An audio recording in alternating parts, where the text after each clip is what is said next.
Ang vampira sa sementeryo ng Highgate. Patuloy na lumalabas sa balita ang mga kababalaghang nagaganap sa London Cemetery. Marami ang nakakakita ng espiritong naglalakad sa tabi ng mga puntod. Mga kaluluwang tila naliligaw ng landas at naghihintay ng paghuhukom. Marami ang nagtatalo kung totoo nga ba ang masasamang elemento o gawa-gawa lang ito ng mga tao. Siguradong magugulat ka sa malalaman mo na isang video ang kumalat kamakailan lang kung saan pinakita na nahagip sa kamera ang isang nilalang na hindi nila maipaliwanag kung anino o maligno.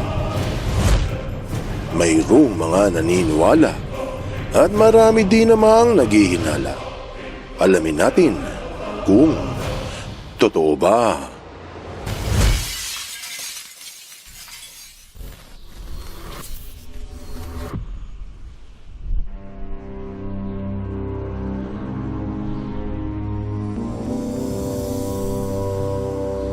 Kamakailan lang ay may lumabas na viral online video hinggil sa isang sementeryo sa United Kingdom, ang tinawag nilang Highgate Cemetery. Matagal na itong pinaniniwalaang haunted dahil sa maraming paranormal sighting ang nai-report doon, kasama na ang pinaniniwalaang vampira. Naibalik muli sa balitaan ang mahiwagang sementeryo nang lumabas ang YouTube video na nahagip ng kamera ang isang tila espiritu na nagpakita sa mga bumibisita. Kumalat ang footage sa social media at sa mga forums at maraming paranormal enthusiasts ang nagbahagi ng kani-kanilang kwento. Nagkaroon ng pagtatalo sa pagitan ng mga naniniwala at ng mga hindi. Totoo kayang may masasamang elemento na umaaligid sa mundong ibabaw o guni-guni lamang ng mamamayan? Itinayo ang Highgate Cemetery sa London noong taong 1839 pa. Ito ang tugon ng lokal na pamahalaan sa malaking problema ng lungsod sa kakulangan ng lugar ng paglilibingan ng mga namamatay. Kasama ito sa tinatawag nilang Magnificent Seven, ang 7 malalaking sementeryo noong panahon ng Victorian. Pero hindi lang basta-basta sementeryo ang Highgate. Pagpasok mo pa lang, parang napunta ka na sa ibang dimensyon dahil sa kakaibang itsura nito. Tadtad ng mga lumang rebulto, malalaking puntod at mga nicho na balot ng mga gumagapang na halaman. Dinisenyo ito base sa Victorian Gothic architecture na gaya sa medieval period, pero mala Transylvania ang dating. May lugar din sa sementeryo na tinatawag na Egyptian Avenue at Circle of Lebanon na mala horror movie ang itsura. Ilan lamang sa mga dahilan kung bakit naging hantingan ito ng mga vampire slayers noon. Matatagpuan ang sementeryo sa lugar ng Highgate, isang tahimik at makasaysayang distrito sa bandang itaas ng London, bansang England. Nasa gilid ito ng Hampstead Heath, isang napakalawak na public park na maraming matataas na puno at mga burol. Dahil nasa mataas na bahagi ng lugar ang sementeryo, madalas itong takpan ng makapal na hamog, lalo na sa umaga. Ang sementeryo ng Highgate ay napapalibutan ng makikitid na kalsada, mga lumang bahay na itinayo pa noong panahon ng Victorian at matatayog na punong kahoy. Sa loob ng humigit kumulang 37 ektarya, malaki lang ng kaunti kumpara sa Baguio University. Matatagpuan ang mahigit 53,000 na libingan, pero tinatayang mahigit 170,000 na katao ang nakahimlay. Marami ang magkakasama sa isang puntod. May mga lumang puntod na napatungan na ng bagong nicho. Kung bibisitahin ang sementeryo, makikita ang mga nagsisiksikang libingan sa loob. Bukod-bukod ang mga klase ng puntod. May mga museleo para sa mga mayayaman. Meron namang karaniwang nakaangat na puntod para sa mga may panggastos. At yung mga mahihirap ay nasa gilid at likod ng sementeryo. Sa isang bahagi, kumpul-kumpol ang mga puntod na tila nasa gitna ito ng kagubatan. kaya nahihirapang bumisita ang mga kamag-anak ng pumanaw. Mapapansin na medyo malinis ang kapaligiran at naaalagaan naman ang sementeryo. Hindi na rin maiiwasan ang pagdami ng mga puno at paglago ng halaman, lalo na yung mga nasa likuran malapit sa public park. Dahil dito, mas nagmumukhang taguan talaga ng masasamang elemento. At ito nga ang nangyari ilang dekada na ang nakararaan. Base sa ulat ng Highgate Cemetery website, marami sa mga war graves o libingan ng mga sundalong nagsilbi sa digmaan ay matatagpuan sa Highgate Cemetery East sa kanang bahagi ng sementeryo, habang nasa 35 ang nasa Highgate Cemetery West. Karamihan sa mga ito ay mula pa noong unang digmaang pandaigdig, pero mahigit 30 rin ang mula sa ikalawang digmaan. Kabilang ang ilang kababaihang nagsilbi noong panahon ng giyera. Madaling makilala ang karamihan sa mga opisyal na libingan dahil pare-pareho ang kanilang headstones. Mapuputing lapida na ginagamit ng Commonwealth War Graves Commission bilang pag-alala sa mga nasawing sundalo. Dahil sa mga digma na kinasangkutan ng Britanya noon, maraming nabiyuda at mga naulilang anak at magulang na nawala ng anak. At sa Highgate na lang nila nabibisita ang kanilang mahal sa buhay. Sumikat ang sementeryo noong ika-13 ng Marso, taong 1970. Friday the 13th, nagkagulo ang buong London nang ilang balita ang kumalat tungkol sa di umano'y vampira na nagtatago sa Highgate. Binalita pa nga iyan sa London bilang pagunita sa naganap. Ayon sa ulat, daan-daang tao ang sumugod sa sementeryo para hanapin at patayin yung sinabing vampira. Taong 1969, nang kumalat ang mga kwento ng mga nagsabing nakakita sila ng matangkad na nilalang na kulay abong naglalakad sa loob ng sementeryo. Ang iba ay nanumpang may nakita silang babaeng nakaputi na bigla na lang nawala sa dilim. May ilang nagsabing may mapupulang mga mata na tila nakamasid mula sa likod ng mga puno. Habang ang iba ay nakarinig ng mga boses sa gabi, mga yabag na parang tao at mga kakaibang ilaw na bigla na lang sumusulpot at nawawala.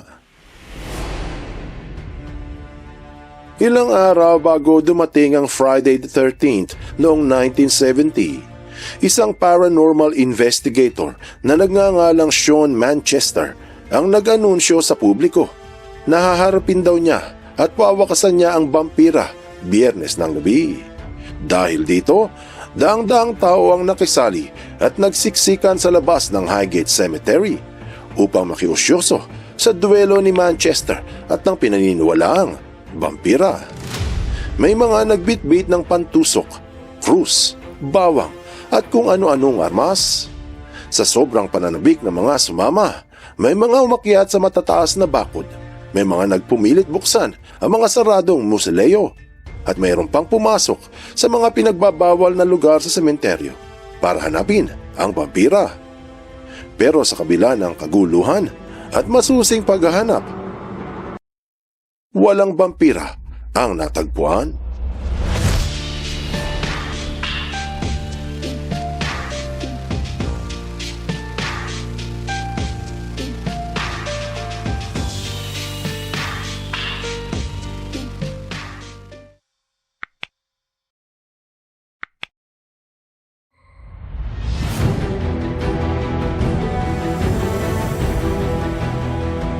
Malaking gulo ang naganap sa Highgate Cemetery. Mayroong nagtangkang buksan ang ilang lumang nicho sa paniniwalang doon umano nagtatago yung vampira. Maraming puntod ang nawasak, mga headstones na nabasag at may mga nagukay ng puntod. Binalita ulit yung nangyari ng Journal News at sinabi na ang masa mula sa London ay nagsagawa nga ng isang mass vampire hunt upang hanapin at patayin ang haring vampira noong Friday the 13th, taong 1970. Dahil sa laki ng gulo, napilitan ng mga pulis na mamagitan upang paalisin ang mga tao. Ang gabing iyon ang naging isa sa pinakakilalang paranormal hysteria sa kasaysayan ng Britanya. Hindi lang ang Highgate Vampire ang dahilan kung bakit kilala ang sementeryo. Sa paglipas pa ng mga taon, samot-saring kababalaghan ang nasaksihan ng ilang bisita at paranormal investigators. May mga nagsasabing nakakita sila ng isang napakatangkad na tao na nakasuot ng top hat, payat, pero mahaba ang mga bisig, halos umabot sa lupa. Marami ang nagsasabi na isa ito sa mga sepulturerong namatay at doon inilibing. Kahit ang kaluluwa nito ay pinaniniwalaang nagmamanman sa sementeryo. Meron ding tinatawag na shrouded figure, isang malungkot na babaeng multo na nakatingala lamang sa langit at naglalao kapag nilalapitan. Ayon sa mga taga roon, ang babae ay nabiyuda at namatay sa lungkot nang ang kanyang asawang piloto ay pumanaw noong ikalawang digmaang pandaigdig. May kwento din tungkol sa kaluluwa ng isang babaeng nasiraan ng bait. Ang asawa at 4 na anak na lalaki ng babae ay namatay sa pakikipaglaban noong gyera at hindi na naibalik sa Britanya ang kanilang mga bangkay. Dahil sa matinding paghihinagpis, ang biyuda ay nasiraan ng bait at napasok sa isang mental hospital hanggang sa siya ay doon na tumanda at namatay. Pinaniniwalaan na hanggang ngayon, ang kaluluwa ng babae ay naghahanap pa rin ng labi ng kanyang asawa at mga anak. Mayroon ding lumabas na ulat hinggil sa babaeng nakaputi na ilang beses nakitang naglalakad sa isang bahagi ng sementeryo. Ayon sa mga nangangalaga sa lugar, ito raw ay naging biktima ng karahasan ilang taon na ang nakararaan at hanggang ngayon ay hindi matahimik sa kanyang libingan. Pagsapit ng dekada 90, patuloy ang mga kwento tungkol sa misteryo ng Highgate Cemetery.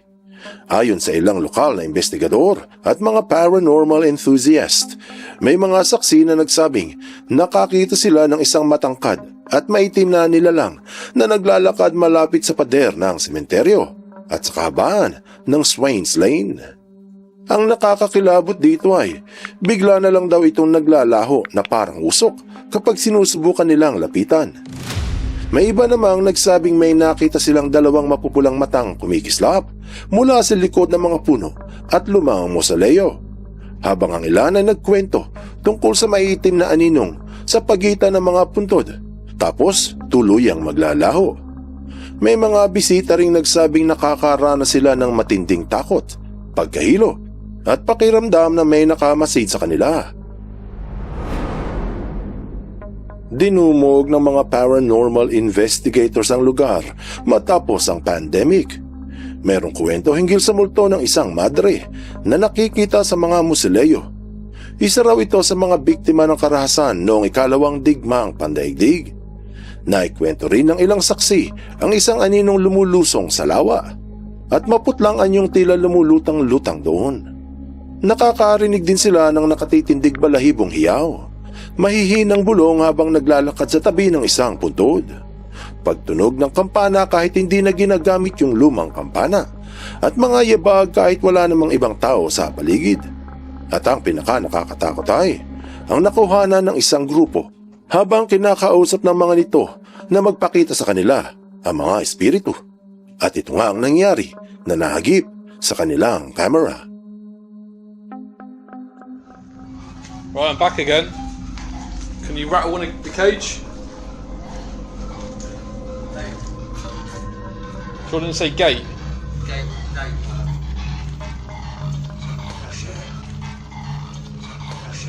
Did you hear us?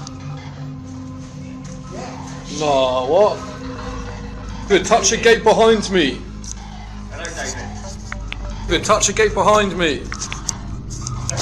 Let's see if he does it. Touch the gate.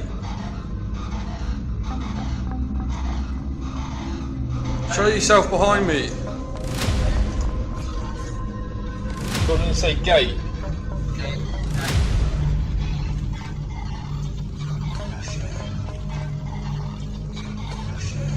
Did you hear us?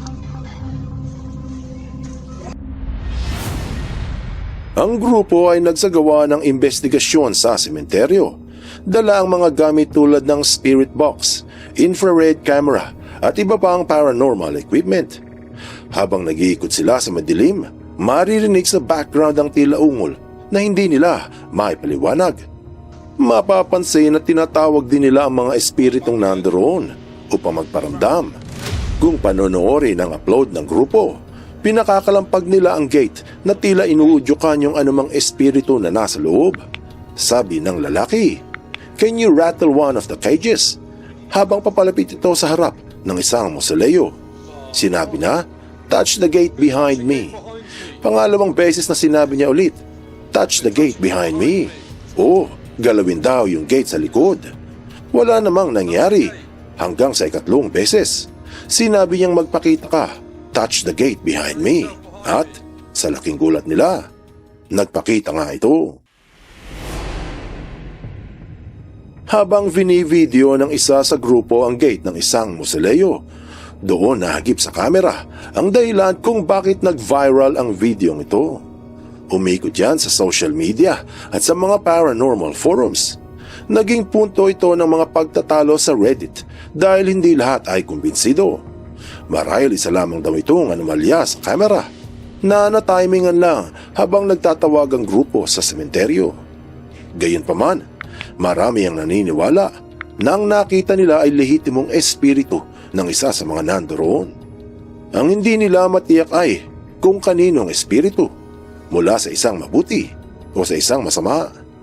Siguro kaluluwa ng isa sa mga nabiyuda o naulila ng digmaan, o marahil ay multo nung madre o nung babaeng nasiraan ng bait. Pero ang kutob ng marami, ito yung vampira ng Highgate Cemetery. Anong aral ang mapupulot dito? Patuloy na lumalabas sa balita ang mga kababalaghang nagaganap sa sementeryo ng Highgate. Mga nagpaparamdam na espiritu, lumalabas at biglang naglalaho sa tabi ng mga puntod, o di kaya'y kaluluwang naligaw ng landas. Totoo nga ba ang masasamang elemento o gawa-gawa lang ng tao? Ang nag-viral na video kung saan pinakita na nahagip sa kamera ang isang nilalang na hindi nila maipaliwanag kung anino o maligno. Marahil ito na nga ang patunay sa kwento ng Highgate Vampire, o siguro ay mahilig lang tayo sa mga katatakutan. Ang aral dito, what the mind can create, imagination can animate. Buksan mo ang iyong isip at hayaang lumalim pa ng lubusan ng iyong pangunawa sa mga kasaysayang kapupulutan ng maraming aral. Tandaan, katotohanan ng susi sa tunay na kalayaan.